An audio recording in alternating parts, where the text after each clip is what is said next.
Hey, it's Juck. I want to go back to Ohio State, to old Columbus now, to the stadium to hear the band by far the finest in the land. I want to go back to Ohio State, to old Columbus now. I want to go back, I gotta go back to Ohio, Ohio, Ohio. The hills sing back to cry, we're here to do or die. Ohio, Ohio, we'll win the game, I know the reason why. Let's get it. And I don't think he's going to throw the ball as much as he thinks he's going to throw the ball now that Chip Kelly's on board. And I'm happy about that. More quarterback. The truth is Ryan Day has made a change philosophically, but it's none of those. You all know who wins. LSU is the drunkest fan base in the country. And welcome in. Thank you so much for joining me today here at Juck on Bucks on a national college football holiday. As well, if you pre-ordered the NCAA football game, it is coming out Monday at 4 p.m., so I've been told by my son. And he would know because he knew that they don't come on discs anymore and had to teach me that. I bought that kid a lot of discs in his life, games that are on discs, and no more. All digital, and it comes out at 4 p.m. today, and I'm going to check it out. Not so much to play it, and I'm not even saying because I don't have the time. It's I don't have the time, but I stink at games that include more than an A or B button. I was the king back then when it was A and B. Much more than A and B now. They got 3 buttons on this side and 2 on this side with these fingers, and then 4 over here. Too much. 2 controller sticks. I don't get it. I'm not even going to try. But I am going to bebop around the stadium. I do want to see that. I want to see the bands. I want to see the sights. And I saw a clip where who was it? J.J. Smith came around the end, scored on an end around or a jet sweep, and then it showed the angle. It showed him on the field at Penn State. And just from the player's view, what it looks like on the field at all the different stadiums is apparently like perfect. And the way it looked was like, wow, if you're standing in the end zone at Penn State, those stands look quite a bit further than I would think they did away from you. And just looking up, like, what's it look like? I love that stuff. So I'll spend some time checking all that out and pretty excited to do that. But a lot of Buckeye fans not too happy, as last week some shows did the rankings of the players came out from EA Sports. So they did the top 100 players came out. We had 8 Buckeyes in there. JT Tuimoloau was not in there. And people were thinking they were really low on JT. Well, it appears that JT is elected to not be in the game. And you know, a couple of different reasons why that might happen. They had some brand ambassadors that were paid more. We talked about Arch Manning and his $40,000 or $50,000 deal. But they had some more that were, you know, lower. They were up above the $600 as brand ambassadors, but they weren't quite that high. And there was a whole lot of them. Maybe JT wanted to be one of those guys and held out, and it didn't work out. Maybe he just didn't want to be in the game. It stinks. I wish he was in there. That's our guy. And I bet that he'll regret this in 15 years when his future children want to play with their dad on the national championship team that he was a part of. And they can't. They got to play with Uncle Jack. So that stinks. But let me know, are you planning on playing the game? If you do, feel free to send me some clips if you got the recording software, and I'll put them on the show here for the first week or so of anybody playing with the Buckeyes. Hit me up on Twitter, Juck on Bucks. At Juck on Bucks on Twitter or X, whatever you prefer to call it. But we had quite a big weekend. We did a 2-hour live show here at Juck on Bucks, and we hit on a ton of topics. It was really awesome. I had a ton of fun. We'll hit on a couple of those topics and kind of recap some of those conversations we had if you guys didn't get in there at the end. And at the end of the show, I want to show you something. So I went back and we were talking about the gray sleeves on the jerseys, and I did one of my very first shows was a segment about that and how much it bothered me. So I went back and I was looking and I couldn't find it. So I went to my TikTok feed and I found a whole bunch of old clips. And being that we are now 2 weeks away from 6 months of the show, at the end of the show today, I'm going to play some of those old clips from the beginning. Hey, I'll keep going. I'm trying to get better. Bear with me. I promise. I'll be excellent. I'm already my mom's favorite Ohio State Buckeye football show. As I told you, soon I'll be your mom's. Appreciate you. Talk to you later. Juck on Bucks out. Kind of funny to watch how it's grown. And I swear, I said back then I was going to get better, and I definitely did. Some of these are pretty embarrassing. But I'm gonna put them on at the end of the show, and maybe I'll kind of talk through a couple of them and set them up a little bit.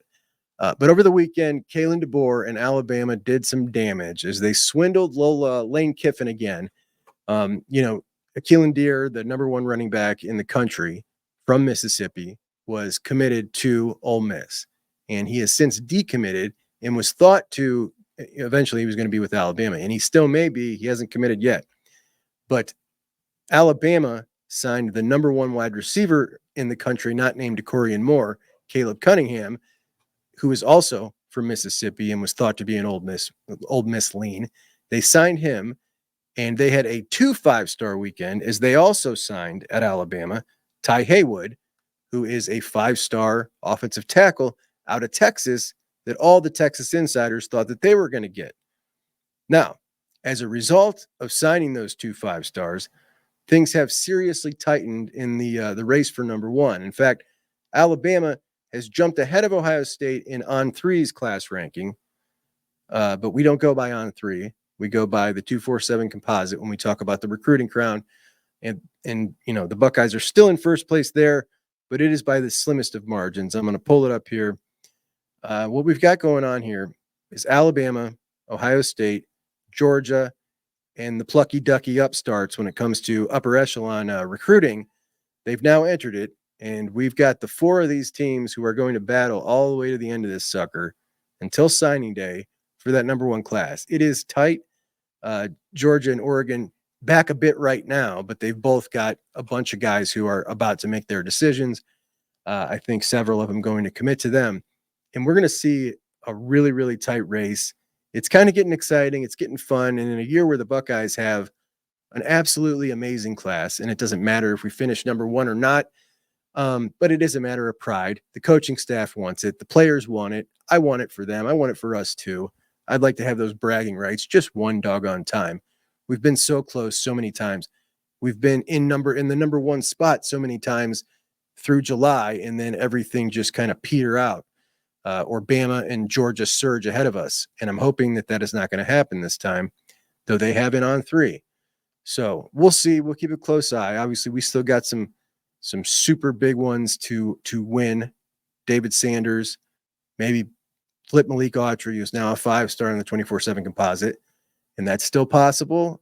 In fact, probably better that happens later on in the cycle than if it were to happen when he first said he was going to make a decision after his official visit. He said he was going to be making a decision within a week. And I came on here and it's like a decision for what? There's no decision to be made. He's committed. He doesn't have to make a decision. So if he makes a decision, is he saying, am I going to flip? So it's on his mind, but I think the longer that we wait and the longer that they work on him, the better the odds are. Because if he would have flipped in a week after that official visit, Auburn had all that time to assemble more money, whatever they needed to do, work on him. I don't know if that would have been the best position if we'd have got that flip right then. I think it's probably better that it's kind of a slow burn. We know he loves Larry. We know, his buddy Zion is working out with him every day. They want to play together. And I think that he knows his goals could be better met at Ohio State. So long time to go there. Also Turbo Rogers at running back, very highly rated running back. And if we were able to flip him, that would certainly be a huge addition and also really help the class in the ratings. But we've talked about these running backs. Obviously, if you haven't heard, we talked about it on the weekend show. TC Caffey is definitely out.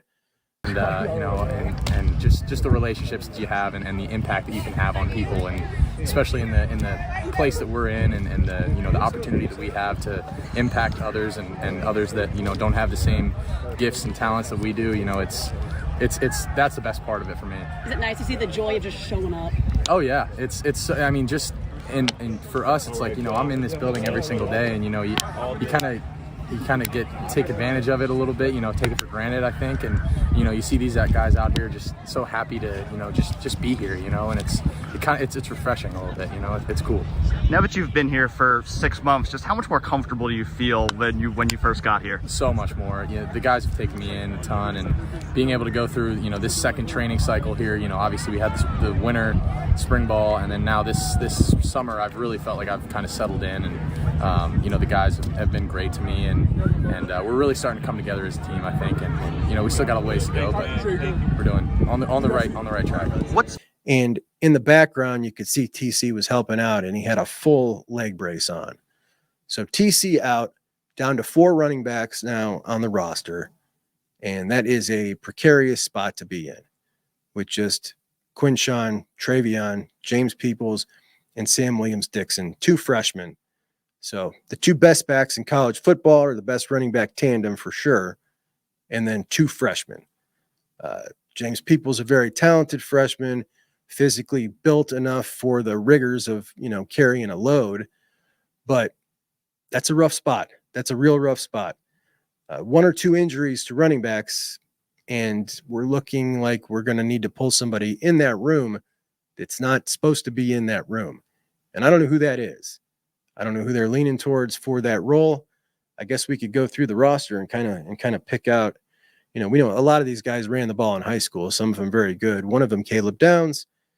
And we've discussed Caleb running the ball. We know he wants to run the ball. There's definitely no way Ryan Day wants him to be that number 5 guy.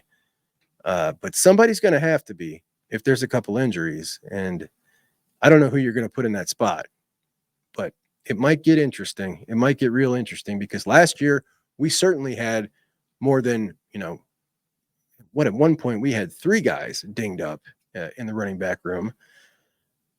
And now when we look back at the Dallin Hayden transfer, it's looming pretty large. It would certainly be nice to still have Dallin. And you got to wonder maybe if it wasn't a mistake not to go out and get somebody that was, you know, decent in that room after Dallin left. And you could have done that. It would have been, I'll tell you, I looked through the transfer portal. There's still guys in there, and you can still go get them. You know, the deadline was to enter. You can still get the guys that are still left there, but the guys that are left over, you know, have they been training? Are they, you know, there's just very limited time left before the season starts. And let's be honest, if you're still sitting there now, nobody wanted you, right? So we're in a tough spot, man. There's no other way around it. It was probably a mistake not to get somebody in there, but that's where we're at. We just got to hope for no injuries. Another interesting development in this class of 2025 is something that we talked about earlier on in the cycle.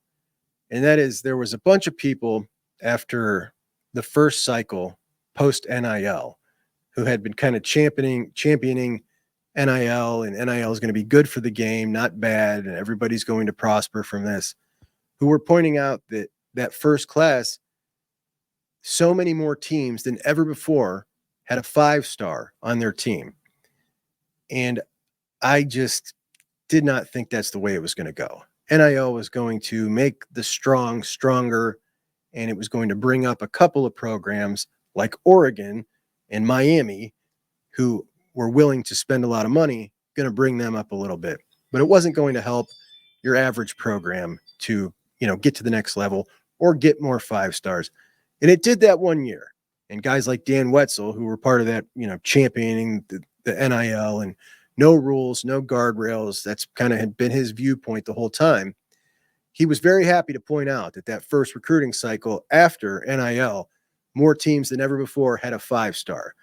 Well, if we look at how that's held up now as we're in year 3, the schools, in my opinion, who were reluctant to kind of pay out that money, schools like Alabama and Georgia and Ohio State, didn't really feel like they needed to. And the guardrail totally came off from making those NIL deals to entice recruiting. Teams were doing it. The NCAA was cracking down on it. And then after the Tennessee case, that no longer is a thing. They're not enforcing that at all. Everybody knows it. So you can now offer that as an enticement to recruit. And ever since then, we have gone totally the opposite way, where you now have 18 5-stars committed right now, and 15 of those 18 are committed to Ohio State, Alabama, Georgia, Oregon, and LSU. And of the ones uncommitted, we're looking at a whole lot of them are most likely going to end up at one of those 5 schools. Now, how about the 3 that are committed that aren't to those schools? Well, USC, Florida State, not 2 poor schools that never get awesome players. And there is one who decided to stay in the state of Kansas kid who's going to Kansas State. Good for Kansas State. I actually kind of like to see them keep another homegrown guy. They were able to keep their quarterback, Avery Johnson, who was the highest rated quarterback ever from the state of Kansas. He is the reason Will Howard probably left. I mean, if we're just being honest. And good for them. But my point is, no, NIL did not help all these schools get better players. NIL is really consolidating the top. The rich got richer, and the only one who's not in there that should be, who's actually doing horrendous, is Texas. And Texas, after getting the playoffs last year, with Steve Sarkisian kind of getting it cooking and everybody talking about Texas back, 16th ranked class, and has gone up against Georgia, Ohio State, Alabama, and Oregon several times in this recruiting cycle, just getting dusted by everybody, man. It's hilarious. Couldn't happen to a nicer bunch. Sark is such an arrogant dude. Thought to be a great recruiter. He always has been, but absolutely getting dusted right now. And as far as the Buckeyes class, the David Sanders thing looms large, right? It just looms large. In the situation that offensive line coach Justin Fry has himself in now is so boom or bust in the eyes of the fan base that if the Buckeyes don't get David Sanders, I really think that if you took Andrew Stargell on, you kind of had a chance still if you were looking at Carter Lowe, Andrew Stargell, Jake Cook, and then that 4th guy, that, 3-star Javon McFadden type player. You could still look at that and say, all right, no David Sanders, but this is still a good class to work with. By choosing to not take on Andrew Stargell because they pigeonholed Jake Cook into only being a center, it was either one or the other, and their thought, Andrew Stargell or Jake Cook at center, and you weren't going to take the other one. Because they did that, now I think they are in a real boom or bust spot to the fan base when it comes to David Sanders. And I can't remember a guy being in such a precarious position who did it. It was self-inflicted. It was all about how many offers he decided to put out early on. That second flow of offers that he threw out there, just way too late, man. And even a guy who there's another Buckeye show that I really like, and the host has been very supportive of Fry over time. He said he's had enough. He's like, I got nothing to defend him on. I can't defend him anymore. You get Sanders or you bust out. That's just what it is. And, I agree. I totally agree. So that's the position we have found ourselves in. And Sanders, he doesn't make or break the class. The class is incredibly well-rounded. We're looking great in all positions, but that would be one big void. It really would be. We missed out on Dalen McCutcheon over the weekend. Dalen McCutcheon at wide receiver chose to go to Florida State, and I believe that's a direct result of the Buckeyes not pursuing him very hard because they got their eye on Phillip Bell out of California. Phillip Bell is down to USC in Ohio State. He's going to make a decision next month, and it might have had a wrench thrown in it. I hate to put it that way, but his mother passed away. Obviously tragic. Heart goes out to him. You don't know, does that change things? Does he want to stay closer to home because of that? And if it does, you got Preston Bowman, who's got the offer. He's committed to Kentucky. And Phillip Bell. That's pretty much all that's left on the board right now. In the class, you got Quincy Porter, Des Jones, and Bodpin Miller. Des, a slot guy. Quincy, a pretty big-time guy. And then Bodpin Miller, an excellent project guy, but that's years down the road. He's got a long way to go. Great skill. But that fourth position, if you don't get Phillip Bell and you don't, our guy Preston Bowman doesn't want to flip, which I still have a hard time believing he hasn't done it yet. I respect his loyalty, right? He gave Kentucky the commitment. Heartline offered him the very next day, and he's wanted that offer all his life, and he's still not moved on it. Nothing but respect for that dude. If he ultimately decides to flip, you would think he's knows that there's a deadline here. Once Phillip commits, if he does, that's it for him. He's got no more choice. So I know a lot of you guys I was talking on the live stream are rooting for the Ohio guy to get in the class. He's going to have to move here. He's running out of time. He's definitely running out of time. I would prefer Phillip Bell just because I think that that would make for a really good wide receiver class. With Phillip Bell, he's got some flaws, right? He's not perfect. Quincy, I think, is an excellent number one in a class. Phillip would be a great number two. Your slot guy in Dez, who's one of the steals of our class here. Super polished for a kid that age, playing out of the slot. He's quick. He's a grinder. He wants to work. He's throwing out clips all the time on Twitter of him working hard. The guy's all about it. Really excited to come to Ohio State. And then with Bodpin Miller, who's unbelievably gifted naturally and only been working at it for 4 months. So that would be a really good wide receiver class. And we'll see how it goes. But wide receiver and offensive line, we're waiting to see how those ones finish up. And then for the most part, a piece here, a piece there.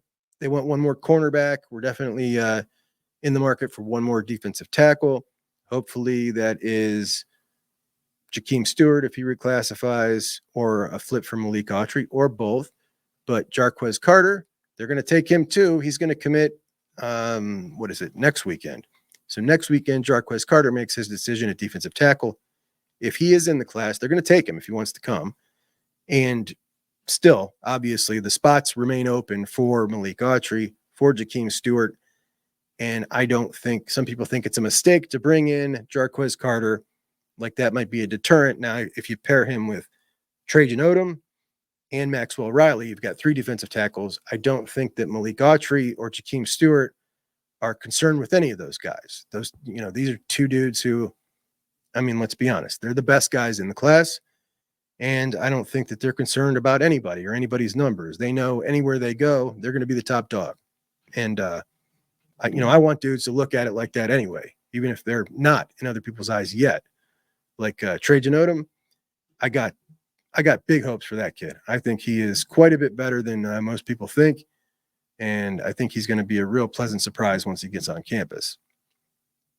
Another thing we looked at over the weekend were the boards. So I was at the Woody Hayes Athletic Center last week, and there are boards. There's one I haven't shown yet, and that is the 40 times. And I don't believe anybody has made it onto this board in quite a while. And let's go over this 40-yard dashboard. So we got Denzel Ward at the top, Northeast Ohio zone with a 4.23. Obviously, these aren't laser timed. Then we got Kendall Sheffield, Paris Campbell, another Northeast Ohio guy, Terry McLaurin at a 4.26, Curtis Samuel, 4.31, J.K. Dobbins and Braxton Miller at a 4.32, Marshawn Lattimore, Northeast Ohio, 4.33, Bradley Roby out of Georgia, 4.34, Ryan Shazier out of Florida, 4.35, and the only guy who is not a DB or a wide receiver here, except for at the bottom there, we got Justin Fields. So Justin Fields, and Braxton. Justin Fields, Braxton Miller, and Ryan Shazier, the only guys who aren't DBs or wide receivers here. 4.37, we got Devin Smith, Johnny Dixon, Duran Grant, St. Vincent St. Mary's, Duran Grant, St. Vincent St. Mary's, Paris Campbell. I got 2 guys on the board from my school. How about that? How many do you got? That's what I thought. Chris Olave, Garrett Wilson at a 4.38. So pretty cool stuff. And I think that most of you saw the other boards. If you want to, I'll send you the boards if you want them. Email me, guys, or hit me up on Twitter. JuckOnBucks@gmail or @JuckOnBucks on Twitter, and I'll send you these the pictures of these boards that I got. Deion Sanders came out and was warning recruits, essentially, if you show interest in Colorado, that your rankings are going to drop. But don't worry, because Colorado doesn't care. And what he was referring to was Julian Lewis. Julian Lewis was the number one quarterback in the class of 26. He reclassified to 2025. In the 247 composite, he's still a 5-star, number 3 quarterback in the class behind Bryce Underwood and Tavian St. Clair. And he is a very accurate quarterback, puts up big numbers, but he's smaller. He doesn't even look 6 foot, and he's kind of frail still. He's a year younger, right? Doesn't have a very strong arm, really accurate. They kind of characterize him as a point guard of an offense, and he does really good at that. Very accurate. And there are some people who are backing what Deion's saying here. As soon as he showed interest in Colorado, his rankings dropped. There's an article that I read this weekend that's backing this up as well. And this guy says, in fact, all Lewis has done, aside from showing serious interest in Sanders' program, since throwing 48 touchdowns to just 2 interceptions in 2023, is impress. He took home the 2024 Elite 11 Pro Day Championship with a perfect score of 50 the week he had his visit to Colorado. That's true. He did take that home because he's incredibly accurate. But he's still, like I said, very small. And the guys at 24/7 still have him as a 5-star. He's still the number 3 quarterback. But let's be honest, these aren't a award for having a really good junior season and filling the stats. These are a projection based on the NFL draft. Andrew Ivins says, we mirror our top 247 after the NFL draft. There are 32 first-round picks each year, which is why we have 32 5-stars. So if we award a prospect a 5th star, we believe that they have one of the best chances out of anyone to eventually blossom into a day 1 pick. Obviously, we're not going to hit on every 5-star. Evaluating football players isn't easy. Just ask the decision makers in the NFL. We feel comfortable with the years of data that backs up the correlation between a 5-star recruit, collegiate success, and a high NFL draft floor. Plus, we have to have a way to grade ourselves. The NFL draft is a great final exam for our given class. Outside of the 5-stars, you have what we call day 2 and day 3 projections. The second round of the NFL draft is usually picks 33 to 64, with the third round going from pick 65 to 105. Any prospect that we slot in that range is viewed by us as a potential day 2 selection.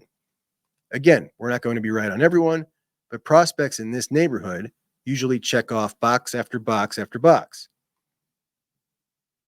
Anyone ranked from 106 to 247 is considered a day 3 projection, which would be rounds 3, 4, 5, 6, and 7 in the NFL draft. After that, we have roughly 104 stars outside of the top 24/7. These are essentially priority free agents, and in most cases, they are prospects that have a case to be inside the top 247. We have tried to get way more conservative in the naming of 4 stars early on in the cycle because we want these prospects' arrows to be pointing up as they embark on the next step in their careers. And we only have so many spots to use. So there we have it. Now, the next time you guys look up a couple of guys and can't figure out why one guy would be ranked so much lower than another guy, and you see their stats, make sure you're looking at it through the prism of how does this guy project as an NFL player? And a lot of times when we see the size and the measurements, we know how they do it in the NFL. Maybe that guy still has a bit to grow.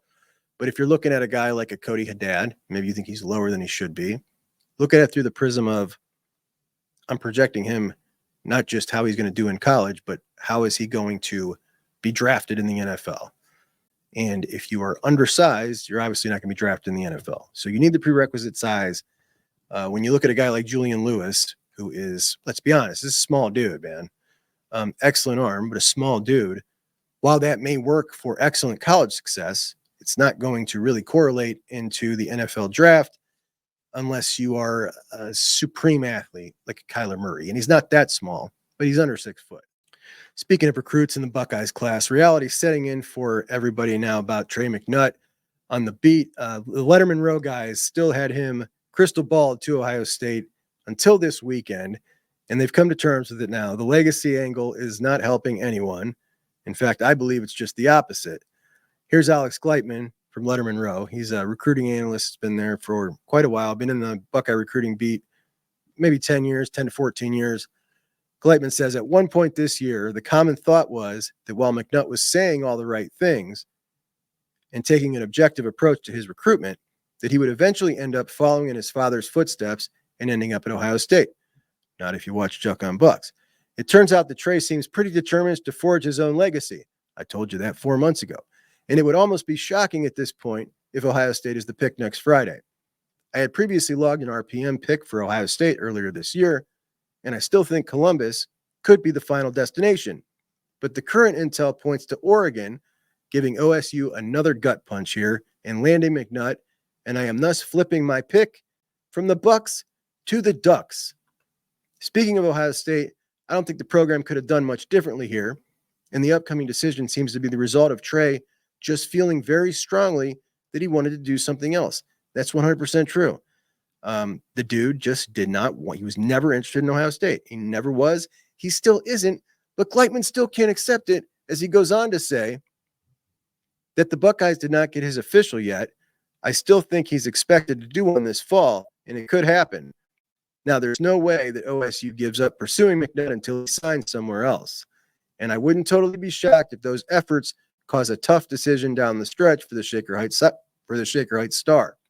It's hard to say on July 11th that it's likely McNutt ends up a Buckeye, but the next step is making that happen. The next step to making that happen won't come at the commitment next Friday, but rather on a potential visit in Columbus at some point next fall.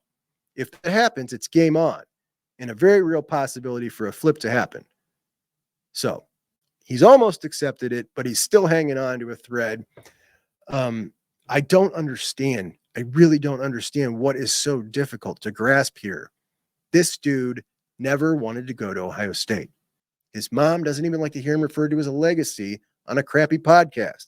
You think she wants to hear Gus Johnson's clever nickname for Richie McNutt's son? No, she doesn't. And he doesn't either. So good news in my view that he's committing now, and we can rip the Band-Aid off for every time I bring him up. A lot of Ohio State fans still hanging on to this. Like, I cannot wait till this is over, and it's going to be over soon. All right. So now, like I said, we are almost 6 months into Juck on Bucks. And as I was looking through my old clips, so I originally recorded the show on an iPad in like 3-second spits, right? So little 3-second clips. And then I would piece them all together in the computer and make a show out of it. The show wasn't very long back then, so it wasn't like, 20 of them. But I was looking through trying to find them, and I couldn't because I was pretty bad at saving them back then. I would erase them for space and whatnot. But I did post a lot of them on TikTok, a lot of little clips. So I went through, and I was looking at these the other day as I was looking for my original gray sleeve little spiel I put on for Ross Bjork. And I was looking through some other ones. I was like, you know what? This is like a chronological step-by-step of not just the beginning of the show, but the off season. And, we kind of forget our reactions in the moment. So I thought it would be cool at the end of the show here to just kind of play through some of these beginning, me learning how to do the show and kind of a trip through the off season until now. So now I'm going to play a couple of these, and I may chime in if I have something to say as they go. So hope you guys enjoy. If you don't want to watch this, I will see you tomorrow. All right, Juck and Bucks out. Monster. Maybe the funnier part was that question was followed up from a reporter from Letterman Row, who, after he basically answered every single thing a running back could possibly be, asked, "What makes you so hard to tackle?"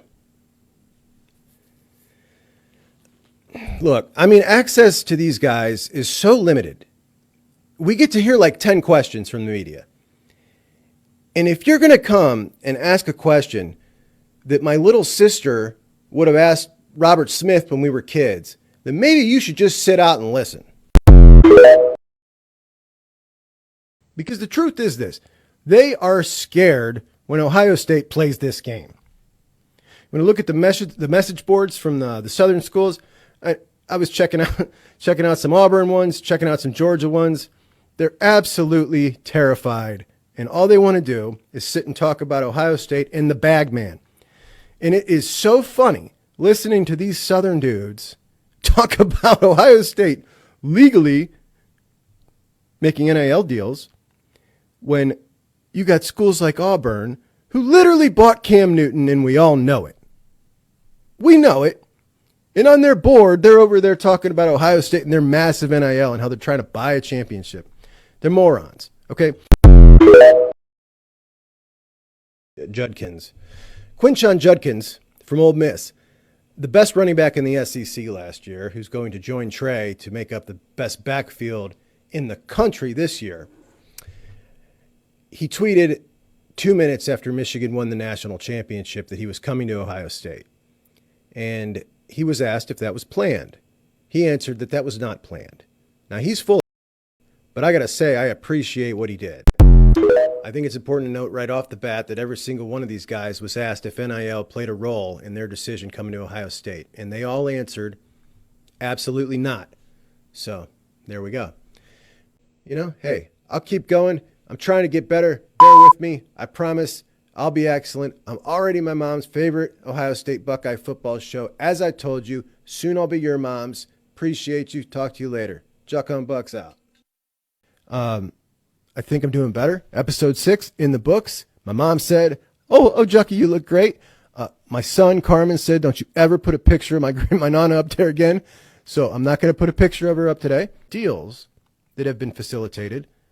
And just this week, 1870 put out a deal for JT Tuimoloau for dandruff shampoo. I mean, how ridiculous is that? But they made it happen. It's on the shelves at Giant Eagle. You can go buy it right now if you're having an issue with flakes. And you too can own JT Tuimoloau dandruff shampoo. Ohio State's done it right, and the rest of them can pound salt. Ohio State cornerbacks coach Tim Walton is making things unfair for the rest of the country at this point. Georgia's trying to buy a championship. That's 7 guys. And we know that they were deep into Caleb Downs. They just couldn't win, the kid from their own state. But they are definitely trying to buy a championship. Or this is just how major college football works now, and you all are just a bunch of fools for saying that about the Buckeyes. Juck on Bucks out. James Laurinaitis sitting there. I don't know. What does James want to do? There's been some talk. Maybe James doesn't want to be the linebackers coach. He's got young kids. I don't know that James has said anything about that, but I've heard some inside guys say that he doesn't want to yet. I don't know about that. When you see James' activity on Twitter, he sure looks like a guy who is all the way in. Talk about traveling and recruiting, which he's able to do now in a temporary capacity because they are below that 11 coach number. He's been out there. He's been tweeting cryptic stuff, and I mean, he's excited. He's bought in all the way. Would he be a great linebackers coach? I've heard some people say, why would you think he'd be a great linebackers coach just because he was a great linebacker? Well, maybe he's not, right? But here's one thing we do know. He's going to be an excellent recruiter. He's already showing it. And James Laurinaitis could get it done. When you see the reaction from these young dudes when they're talking to James Laurinaitis, they're taking pictures doing this. Okay, you know this. They're pointing to James Laurinaitis. They're in awe. That's all standard. That's all status quo and everything. Ryan Day didn't change anything about his transfer portal strategy. We know that. We've been over it. We're educated fans. But he has changed something. And the way he changed is the thing that they should fear most. Now, they don't fear Ryan Day. They think he's sweet little old Ryan Day who can recruit and has a nice guy culture, and they're soft. But when Julian Sayin wanted to come to Ohio State, and Ryan Day, it was widely reported that they had 48 hours of meetings at the Woody, the coaching staff. And Ryan Day decided at the end of that to take in Julian Sayin. That, to me, was something that Ryan Day would not have done before. That was a philosophical change. And I said at the time that Ryan Day doing this, essentially telling Air Noland, I'm sorry, I'm going back on my word. You won't be the only quarterback in this class. I'm bringing in Julian Sayin, who's not just equal to you, but was also the guy I went after before you. And he said, no, I'm sticking at Alabama. Then I went to Noland. Ryan Day had to go to him and say, I'm bringing in Julian Sayin now in this class with you. Now let's recap. Noland was a no-fuss recruit. He was in, he committed early. He was the cornerstone of the class, and he helped commit a lot of guys. He's an excellent quarterback in his own right. But when Sayin wanted to come to Ohio State, Day had a decision to make. Do I tell Noland, no, I'm sticking with you, you're my only guy, or do I bring in who I feel probably we can assume he feels is equally as talented a quarterback to compete with you? Some would say he's more talented. I would say that myself, but who knows until we actually see him, in college. So doing that was absolutely something I do not feel Day would have done before. I tweeted at the time, and I got a lot of flack. People saying, how do you know? How do you know that Ryan Day told Aaron Noland he'd be the only quarterback in the class? Well, I know because of a couple things. One, recruiting high-level quarterbacks, it's a given. It's as understood as we have a bed for you when you come to campus, that you're going to be the only quarterback in the class. He was asking for ridiculous things because he didn't want to be there, and everybody can see it but them. So Ward Manuel gets the brunt of all of their anger, all of their ire, and this guy is now definitely staying on the job, which is funny because they hate him. But what was the most different thing about this recruiting class? And he brings up Sayin, and he discusses how hard it was for him to make that decision. He says, I sat down, sitting down, and I'm very transparent in the recruiting process. And, we're not going to take two quarterbacks. He literally says, he told Noland that we were not going to take two quarterbacks. And he said he went back and forth on the decision. But in the end, he decided he's got to do what's best for the team. So I'm asking you, that's a cutthroat move. And one thing I've always complimented Ryan Day on is the way his team, the players on his team speak. When you see him in the press conferences and you see him in interviews, they're all so mature. It's unbelievable. And they really feel like a group of guys that really likes to play with each other. And I think that all the seniors coming back really speaks to that, speaks to his culture. They can call it soft. They can call it whatever they want. But it's first class. I mean, it's a first class organization.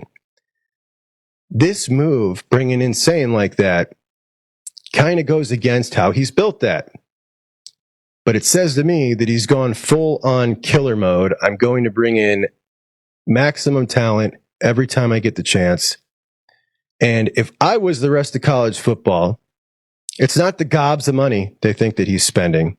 It's that change right there that I would be scared of. Of course, we know they're not scared of him. But everything we've seen this offseason, and in particular, that move right there, I think is the reason they ought to be scared of him. And I think it's the reason that Ryan Day, as we've watched him mature as a coach, grow as a head coach on the job, we've watched it happen. I think it's the reason that he is.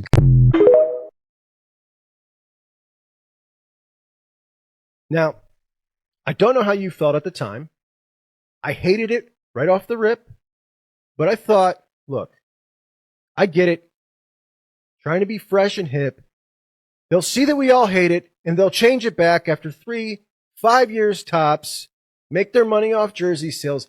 Then they'll change it again and get to sell the gray jersey, this gray sleeve jersey again, make all that jersey and merchandise money again. They never did the second part. They never changed it back. Yes, money matters. Absolutely. It's always mattered in college football. It's how blue bloods became blue bloods. Success begets more money, begets more attention, and then more money comes, and we get more success from the more money. We remember the facilities building boom 10 years ago, where we were all in a big arms race over facilities. Why? Because facilities bring in more recruits, which brings in more success, which brings in more money, which brings in more success. Of course, money matters. The privilege of traveling to Lincoln to see an Ohio State game in Nebraska, and honestly, you feel like you're one of their friends coming over to watch the game with them. It's the most eerie, weird feeling you will ever experience in your college football fandom life, to go to another big-time college football program stadium and have the friends ask you if you're enjoying your time there. You almost feel bad saying that. I mean, like, I feel bad saying that it's eerie and weird, but it is. Who welcomes the enemy into their house and pats them on the back and asks them if they want a beer on them? That's weird. Nebraska's weird, but very, very nice. And listen, I don't speculate about somebody's personal life. That's his personal life. That's his son. I'm not speculating on that. I'll talk about the career move if you want me to talk about the career move. I think what he's doing right now, holding Ryan Day and the Ohio State Buckeyes in limbo like this, while he goes through a lengthy interview process, we're talking multiple interviews, multiple in-person interviews. I think it's kind of Bush League. I really do.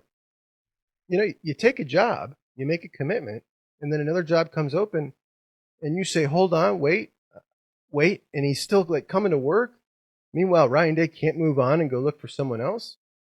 Look, if Bill O'Brien wants that job that bad, I think the classy thing would be to do was resign right away. Listen, I want this job. I don't know if I'm going to get it, but I don't want you to sit here and wait for me. Go find somebody you need.